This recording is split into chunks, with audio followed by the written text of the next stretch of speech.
Welcome to History Hack. If you didn't know by now, we are the revolution. That means we're sharp, witty, lots of fun, but it also means that we're essentially the peasants in Les Mis huddled round a table in the corner of the bar with no money. If you enjoy the show, please do support us. We have a Patreon account by which you can donate a small monthly sum in appreciation of what you're hearing. Alternatively, we have Ko-fi, in which you can just do a one-off donation as a thank you if you particularly enjoy a certain episode. Either way, we massively appreciate all of your support. Hope you enjoy the show. Hello, welcome to another episode of History Hack. You have me, and of course it's Chris. Chris, who have we got on today? Hi, mate. I have closed the window with the notes in it. There we go. We've got Andrew Heskith, originally from Derbyshire and now living and working in Wales. And he's here to talk about his first book. And this is where I'm going to massacre my Welsh pronunciation. Escape to Gwrych Castle, a Jewish refugee story. Andrew, how are you doing? And how badly did I murder that? That wasn't too bad. And to be honest with you, I'm probably not going to be a lot better. So my apologies in advance to speakers of Welsh with my variable pronunciations in that particular. I think we're all going to butcher it. That's going to be a good one because, yeah, forget me in Welsh. Everybody laughs that I'm scared of Welsh people. So this is going to be interesting. There's nothing to be scared of. They're lovely people. Anyway, this is kind of my topic. I'm going to feel very at home today. So let's start with the first question. So, oh my God, I'm going to massacre this. What links Abergele and the Nazi state? Tell us a bit about that. Yeah, good question. Well, first of all, for anybody who's not sure, Abergele is a town on the North Wales coast, roughly between Rhyl and Colwyn Bay, to give you some sort of geographical perspective.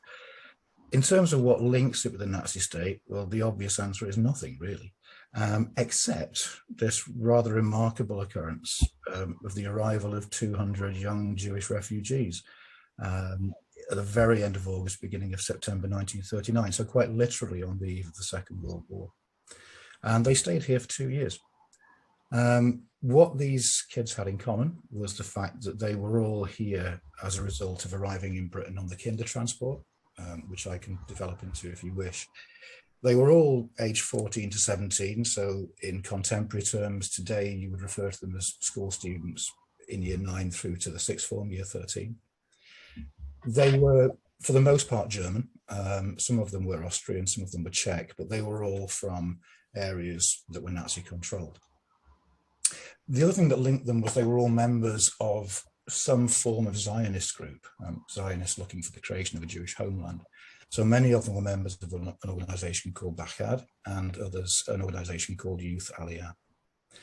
The Kinder transport itself had offered safe haven in Britain to the children of German Jews who were trying to get out of Germany. Getting out of Germany, very, very difficult to do, very few countries willing to take them. Their desired location for many of Palestine wasn't easy to get to either.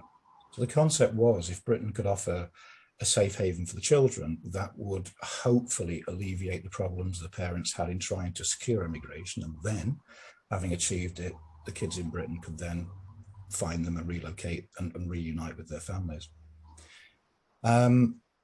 The summer of 39, though, things start becoming a little bit critical. The vast majority of these young people who came in were taken in by foster carers. The people of Britain were incredibly receptive to this. But inevitably over time, the number of foster carers was declining and not necessarily keeping up with the pace of new arrivals. So many of the youngsters were finding themselves being held in reception camps, mainly in the south of England, that were becoming a little bit overcrowded. So into that comes part of the Kinder transport story that I don't think really has been, well, it's been a bit neglected in my view. There's plenty of good stuff out there on the youngsters who went into foster care, but very little about the minority, and admittedly it was a minority, who went into specially created residential training centres, or as they were referred to, the Hakshara.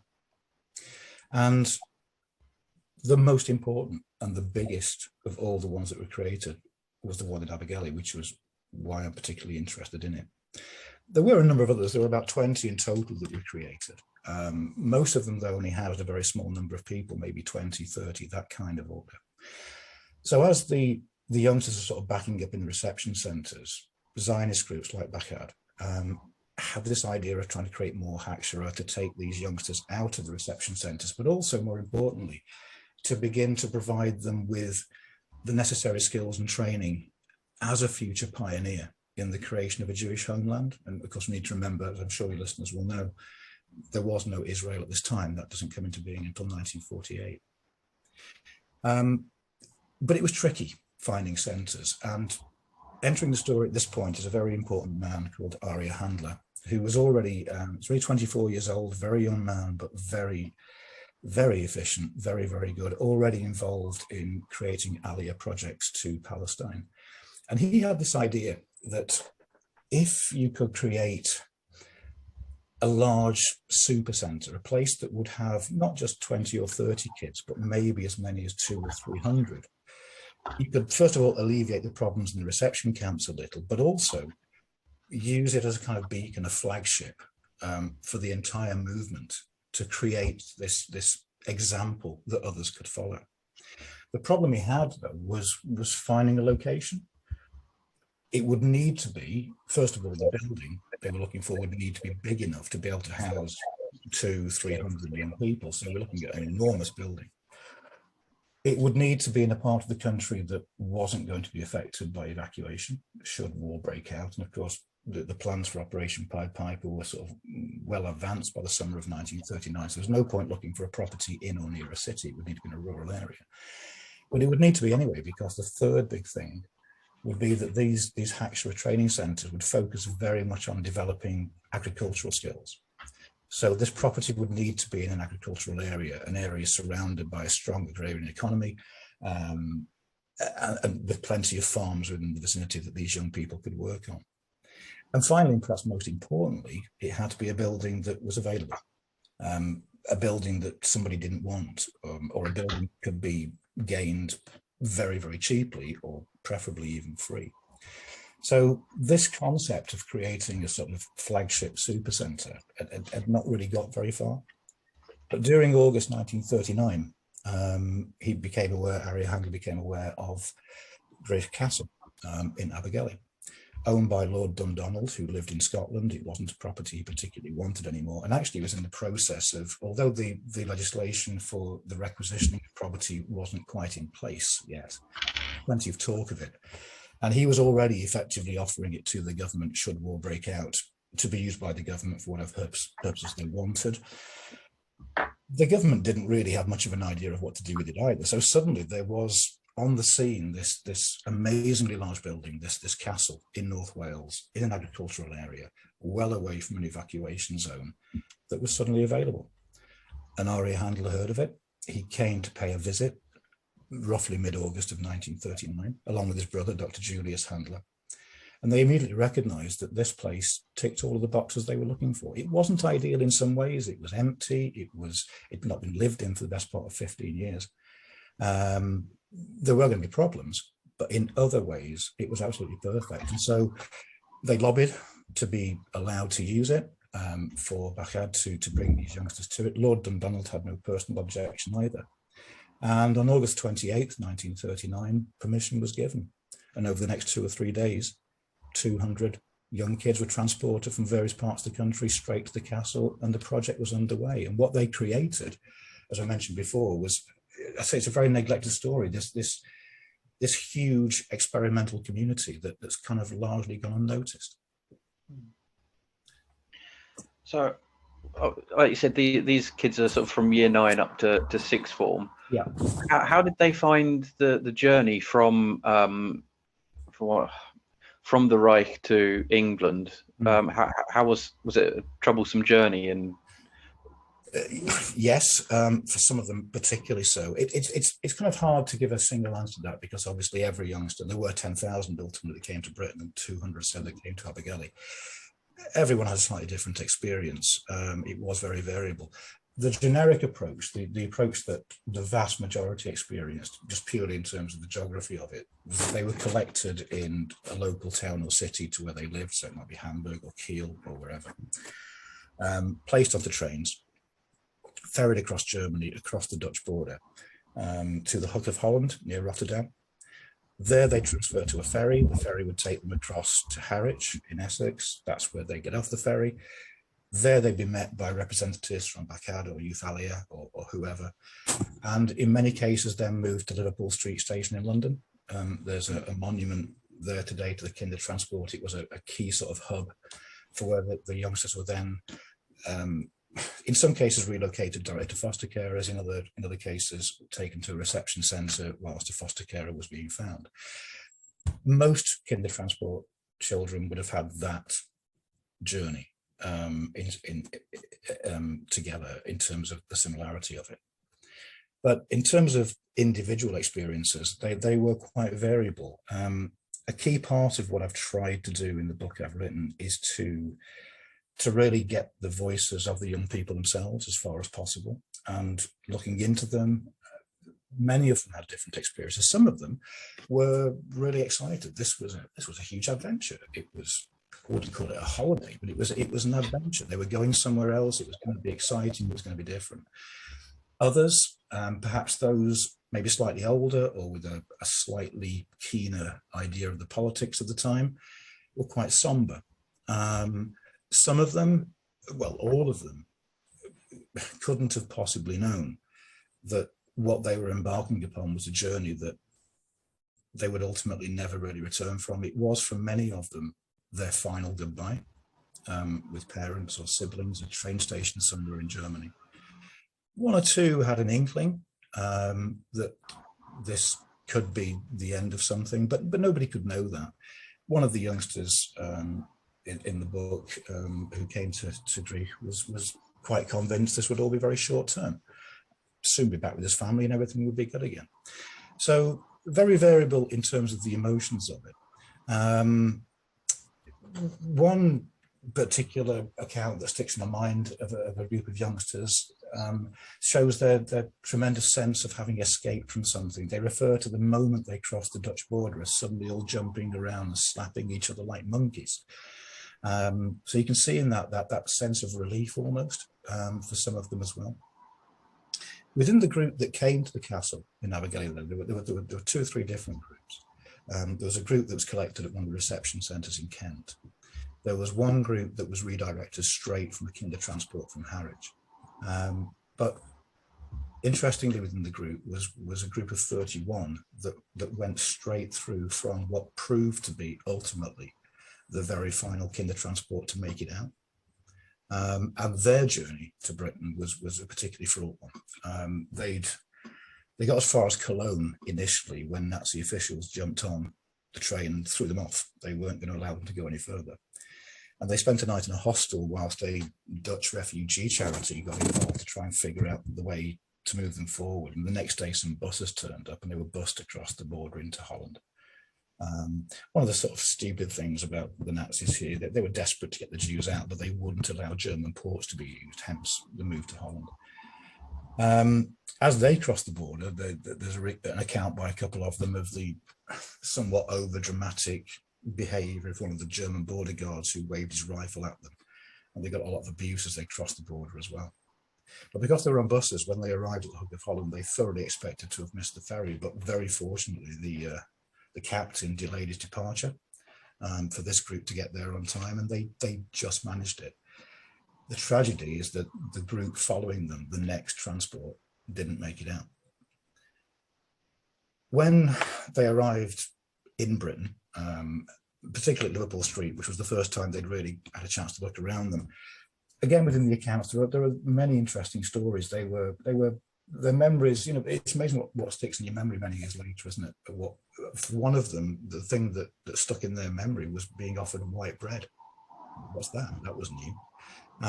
Another one had a terrifying experience, really.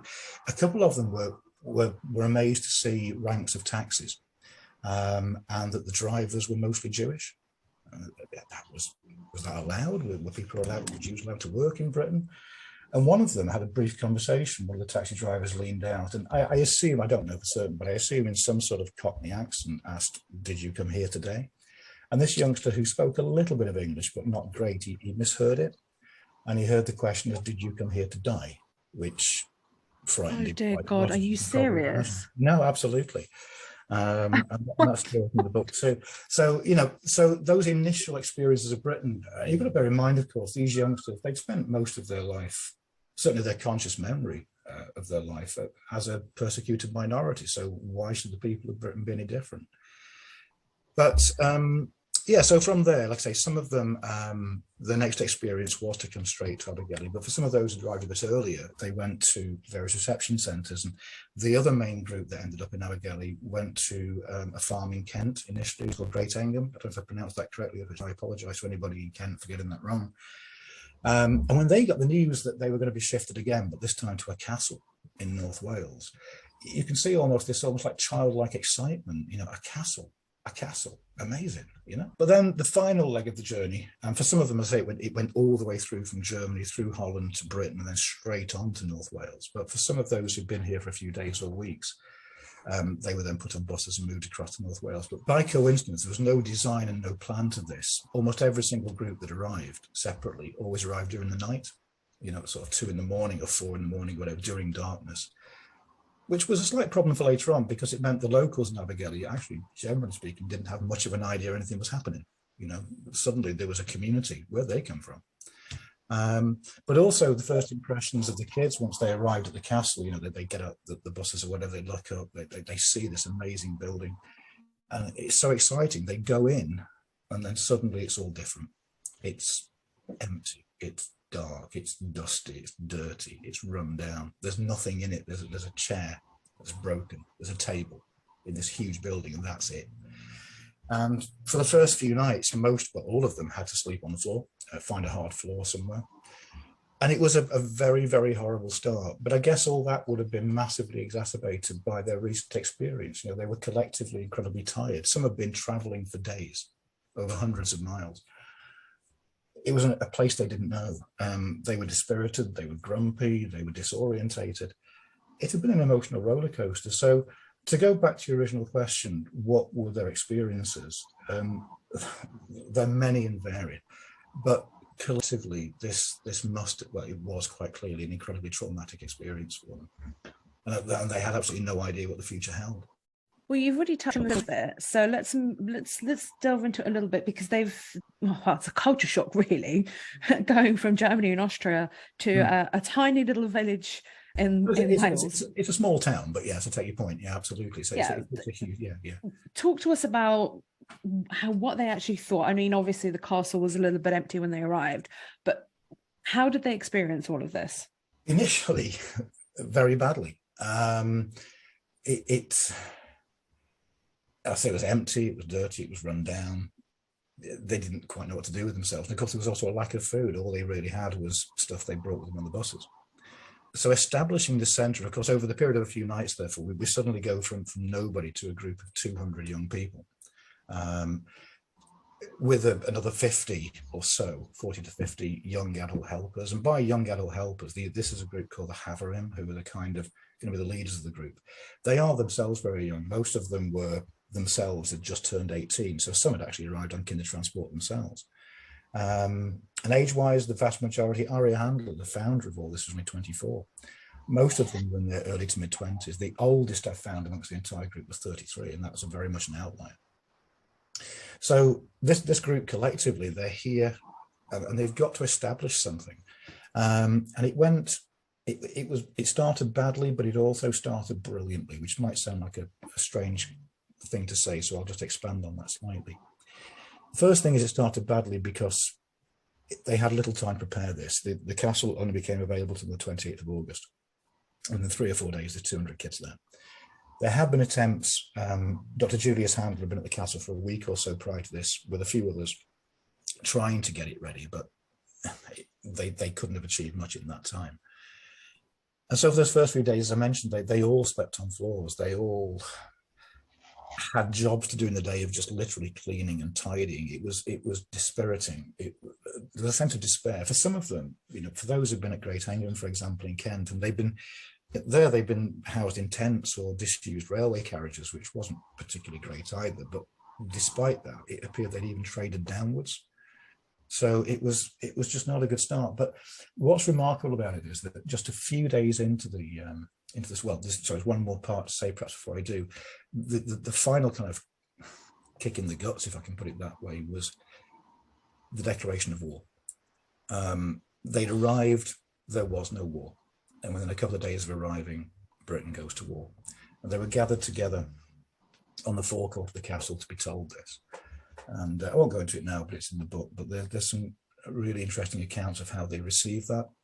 You know, for many of them, that was a body blow. This ambition, this thought, this belief that they'd be reunited with their parents sometime soon, straight out the window with that news. For others, however, it was great. At last, somebody's going to stand up to Hitler. So it also affected the mood of these young people, who, let's not remember, are not sleeping, they're not eating. It was really, I describe it in the book as teetering on the edge of failure very, very quickly. But just a couple of days later, it all changed dramatically, really, almost like a miracle. A whole bunch of lorries turned up, sporting the livery of Marks and Spencer's, the big retail group.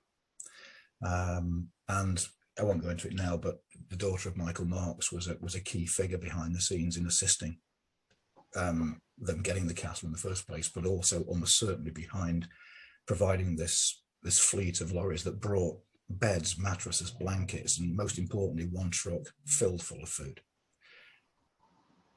And almost immediately after that, on the very same day, a group of locals turned up from the local Baptist chapel. They met Dr. Julius Handler in the previous week. He made an attempt to go around the local chapels and churches and sort of say hello and try and explain what was about to happen. And he had a really good response, but the Baptists in particular wanted to meet with him. They talked to him beforehand and were basically saying, what can we do? What do you want? And generally speaking, these training centres didn't take charity, not out of any sort of spite, but just because they were trying to establish self-sufficient communities. They wanted to do it themselves. That was part of the process. But Dr. Handler was quite a pragmatic man, and his response was, well, anything, frankly, we've got nothing, so please. And they turned up on the same day with a few horse-drawn carts with furniture, benches, kitchen appliances, and various other bits and pieces. And so, in the course of this one single day, the place transformed. One of the youngsters referred to it as the day the castle finally came alive. Suddenly they had beds, suddenly they had blankets, suddenly they had food. And the whole spirit of the place was lifted by very, very simplistic things, but it meant such a lot to them. As time went on, of course, the donations came in. They were never, I don't want to get the impression they were suddenly well off. They weren't. The castle remained very Spartan throughout. Furniture was always a problem. The beds, some of them were double beds, so many of the kids found themselves sharing. The bedrooms themselves, although they were quite big because it is a castle, they were sharing sort of 8 to 12 to a room, so they were more like mini dormitories rather than individual bedrooms. So they were never materialistically well off at any point. But that day, when those things happened, that changed everything. Suddenly, there was this idea that maybe this thing's going to work. Maybe there is something in the future here. Added to that was the work of the leadership group. There was a small leadership group, again, all very young men. I've mentioned Aria Handler, who was the sort of founder of all this. But he was involved in many of the projects, so he would be kind of in and out. He was often going back to London to work on other projects as well. And he put in charge of it a chap called Erwin Seligman, very, very important character. He'd been with the kids at Great Engham. He was the one who organised that particular group and came to the castle. And he effectively became, the kids had different names for him. Some referred to him as the sort of headmaster. But he was the maverick. He was the group leader. He was in modern day terminology, you'd refer to him as the person in charge of student groups of school. And he recognised, along with Dr. Handler, that despite the fact they'd suddenly got a few beds in the night, that there was a very poor rapport amongst the group. You've got to bear in mind, most of these kids, although they were in a group of 200, they were incredibly lonely. They didn't really know anybody in that group. They'd met them maybe in the transport a few days earlier. They'd spent a couple of days in a tent at Great Engham. They'd been on a bus coming across the country, but they didn't really know them. There were a couple of exceptions. There were a couple of kids there who did know people from back home. And there's one story of a girl who was amazed to see on one of the other arrival groups that her best friend was on it. But generally speaking, most of these kids didn't know each other. And that was a problem. Erwin Seligman recognised that quite quickly, that if this place is going to survive, if it's going to progress, if it's going to become this flagship centre that's designed to be, that you've got to create that camaraderie, that team spirit very, very quickly. So he went to work really quickly along with other helpers to organise the days, to get a routine going. You know, he believed that there was there's safety in boundaries, there's a sense of security when you've got a plan, when you know what you're up to. And also to give the kids something to do, obviously. So within a matter of 3 weeks, he had successfully created the basics of what would continue for the next 2 years. So he personally, along with all the leaders, went around all the local farms, knocking on doors, offering farmers free labour. These kids are available to you.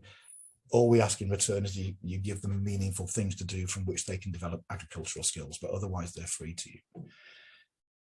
By the end of September, within a month of the castle project opening, he'd secured employment on local farms, in his own estimation, for about 75% of them, and very shortly afterwards 100% of them. So that went really quickly.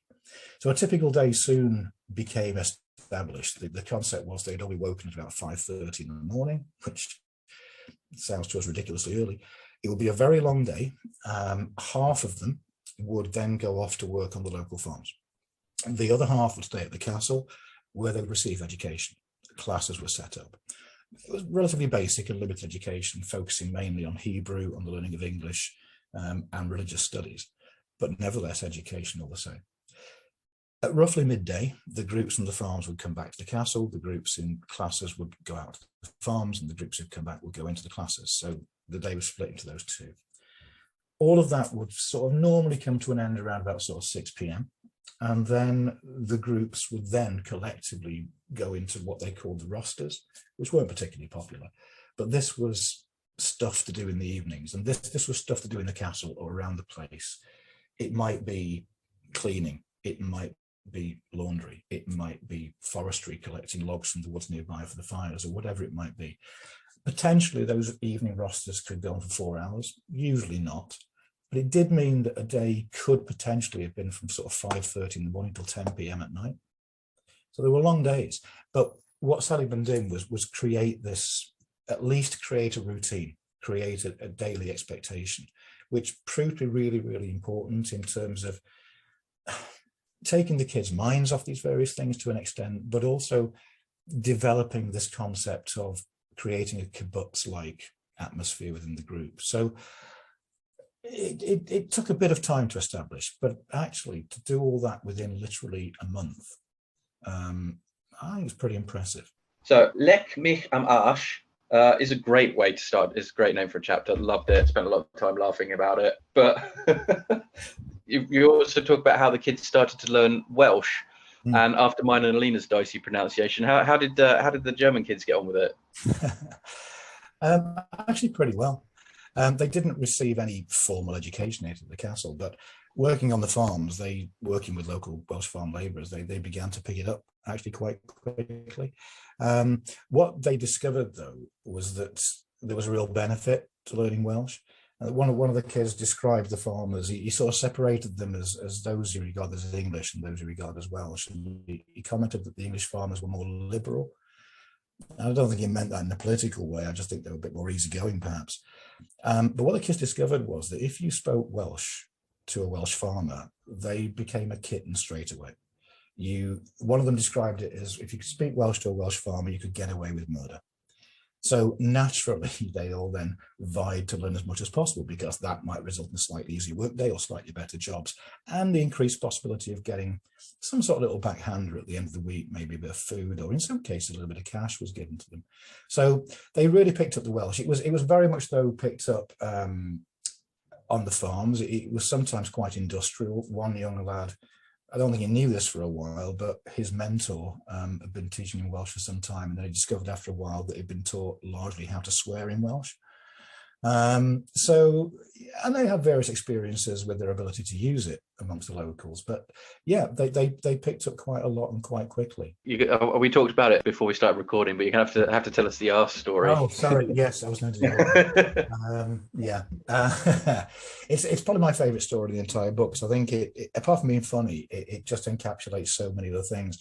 It's a story in the spring of 1940. By the spring, the community has become really well established. It's really working.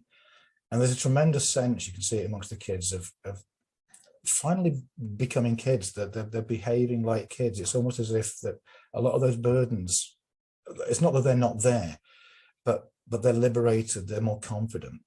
And a lot of local dignitaries began to turn up. They had a pretty open door policy in this regard, local mayors, politicians or whatever. And it was almost a bit, after a while, a bit annoying because, oh, another one's here. So Owen Seligman grabbed a group of kids, about a dozen of them, lined them up, ready for the next dignitary to sort of come along and say hello. So you can imagine these lads all stood there a little bit kind of fed up with another dignitary. And this chap comes forward. I don't know why, there's no reason for this, but in my head, I sort of imagine him as a very posh Englishman, but he almost certainly was Welsh. But he approaches the first student and he sort of leans in, he offers his hand, and he says, how do you say, how do you do in your language? And this lad, quick as a flash, throws back, let me canache. Owen Seligman behind it is instantly flinching, goes red-faced. Before he can intervene, this dignitary, he's got the words. He goes straight to the next one, offers his hand, let me canache. This kid throws it straight back with a big smile. He goes down the line. Every single one, let me canache. And by the time he's got to the end of it, he's confident, this guy, he's got it. He can say it. He's saying it with increasing gusto. And what he does not realise that he's gone down an entire line of a dozen students saying, lick my arse. And I mean, I'm sure these kids got one hell of a telling off from Owen Seligman afterwards. But I think that's, apart from being a funny story, I think it's really important. It's the classic kids being kids, isn't it? And can you imagine them having done that with a German official just 12 months earlier? You know, so to have that degree of feeling of security, self-confidence, self-belief, maybe a bit of arrogance, I don't know. But the point is, it shows a real change. And I think that's such an important story to tell, because they're a group of kids, this group at the castle. You know, once they become established, once they become confident, once they realise the locals are not anti-Semitic, they can start behaving like kids behave, and they do all the things that kids do. They muck around, they play pranks on each other, they have a laugh, they fall out, they fall in love, they fall out of love. It is my favourite chapter too, because it's a counterpoint to the darkness of the whole story. So yeah, it's funny. And it's about the car crash. That's all I know. There's a car crash. Tell us about that. There's a car crash, and it proves to be an incredibly important one. I mentioned Owen Seligman, I mentioned Daria Handler, Julius Handler. Another key factor at the castle, or key person at the castle, was a guy called David Smith. Bit of an enigma for a long time for me, because firstly, it's quite a common name, so figuring out who he was quite difficult. I won't go into the full details, but what compounded it was I discovered after a while that actually he wasn't called David Smith at all. He was actually David Schmidt. He was a youngster who arrived back in 1916 with his, born in 1916, but had arrived some years early with his dad, who was a Menshevik, a Russian revolutionary who'd escaped the Bolsheviks. But he'd grown up in England, and he got a clear English accent. He was a solicitor, again in his early 20s. Very important figure, because he was kind of the legal and financial mind behind the whole community. He was very good at finding grants and finding money, which the community needed a heck of a lot of. This was an expensive operation, running this. Unfortunately, in the spring of 1940, he was the only person at the castle to have a car. He lived nearby in Llandudno. He was on the way to Liverpool to pick up a new person joining the group, the new chef for the kitchen.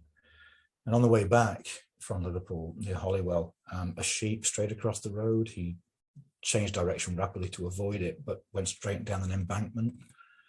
The car rolled several times, ended up on its roof. It was quite a nasty accident. He was pulled out of the wreck, but not in a good condition, a suspected fractured spine. He was moved to Liverpool, then to London, and he never returned to the castle. Tragically, he died of his injuries very shortly afterwards.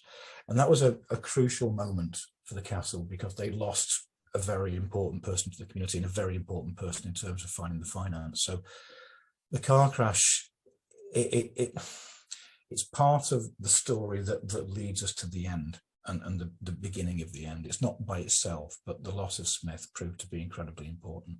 So is that one of the reasons why the Haxara starts to be closed down? It's a factor, but the problem was other factors began to come together. There was a significant change in June 1940, after Dunkirk and Winston Churchill coming on the scene. The beginnings of internments for enemy aliens. And what that meant was that anybody aged 16 or higher, which was over half of the castle community, who was an enemy alien, so German or Austrian, were taken away and interned. And that was a real body blow as well, because it removed probably only about 20 out of the 200, but that's 10% of the community, and some very important people, the founders of the whole project, were suddenly whisked away. That, plus the loss of Smith, was also compounded by another simple fact that all that the Hackshire faced, which was declining numbers. Once kinder transport came to an end at the beginning of the war, there was no longer a supply of new blood, as it were. So as this particular community was a group of 14 to 17-year-olds, once the 17-year-olds became 18, they moved on. And that would have been fine under normal circumstances, because a new group of 14-year-olds could be fed in, but they weren't there anymore. So declining numbers was also a part of it. But ultimately, by the end of 1940, the real issue was financial. As I mentioned before, it's a very expensive operation. And to compound that, the castle itself, as brilliant as it was, that was also expensive. It wasn't in great condition. It needed a lot of work doing. The water pump was always a problem. They never quite solved that and couldn't afford to replace it. The electricity generator was broken. That wasn't replaced. There were numerous problems with the building. And Bachad, the organisation behind this, who ran several of these centres around Britain, was also running out of money. They began to close several of them. And ultimately, they had to make a decision about Gwrych. It was the flagship. It had proved itself to be. It had done what it was supposed to do, but could they really afford to maintain it much longer? And the simple answer was no. And they were offered an alternative location in Birmingham. The Cadbury family were willing to donate a new building, which became Avonscroft College, which was newer, cheaper to run. And so, given all of those circumstances, the decision was taken to begin to wind the community down. And that process really began very early in 1941. It was pretty imperceptible. It was slow, but there was this slow decline in 1941 that ultimately led to its closure in September. Why does it close? It's mainly financial, as I mentioned. There are different theories on this. There is one that does the rounds that it was Lord Dundonald who had suddenly realised there were Jews living in his castle and went on some anti-Semitic rage and had them thrown out. But I go through that in the book, and that's total nonsense. He'd been one of the people behind it in the first place, so that was ridiculous. There's another possibility suggested by one person that local farm work had begun to dry up, but that is also completely untrue, and I sort of debunked that in the book as well. So ultimately, there are no real external factors for this. So the only real answer to it is the logical explanation that it was becoming too expensive. And as I say, Bachad themselves were struggling with money by this stage. They were closing other centres. And this one was one of the most expensive, if not the most expensive to run. And if they were going to maintain it, they would have to spend a lot of money on improving it and repairing it. And that really wasn't a viable option for them, unfortunately. So how would you sum up the experiences of the refugees at Gwrych Castle and in those last 2 years? Overall, an incredible experience. It was, as I discussed earlier, a very difficult start, horrible, and particularly with all the context. But as I also explained, once they became established, the routines became established. They were working on local farms. They went into town. They discovered people weren't anti-Semitic. They discovered things like the cinema. And I mentioned about them being able to behave like kids again. It became quite remarkable. Genuine friendships formed. Some of those friendships amongst the community became lifelong. A couple of them got married further down the line. And after the war, quite a number of them did come back for visits to local people who they become friendly with during the war. But I think for me, and probably a couple of good ways to bring this to an end, there's a couple of quotes. There's a lad called Ossie Findling who, when he looked back on it, in one single sentence, I think summed up a great part of this. He just said that this was where they learned what it meant to be free. But I think I'll give the final word to a chap called Henry Glantz, who I was very fortunate to interview. Unfortunately, not meet face to face because at the time it was COVID he was on. But I asked him this question. He was 96 when I interviewed him, and what his abiding memory was. And he gave me just a one-line answer, but a one-sentence answer. But I think the best way to sum it up. And he said it was a happy time within a sad time. So collectively for these youngsters, and of course there's more to the story once they leave the castle and they go on to do whatever it is they do next, and many of them went into the army or into war industries, and ultimately after the war some of them stayed in Britain, some went to America, some of them did of course make it to Israel. Arya Handler, who I mentioned at the beginning of this, was actually present at the declaration of Israel in 1948. He was personally invited to it. They went on to do some remarkable things. And in the grand scheme of their lives, therefore, looking back on it, their time at the castle, which was 2 years, when they were, let's say, 14, 15, 16 for many of them, it's only a small moment in a whole lifetime. But what collectively you get from them is they looked back on it very fondly. It was a very important moment for them. It was the beginning of a new life, if I can put it that way. When I did the prep, I really enjoyed the book because it does bring that you do kind of get that kind of moving out of darkness into light sort of thing, that they leave the oppression of Nazi Germany and that they are given this new life, and they do seem to start to really enjoy themselves. Yeah, they genuinely do.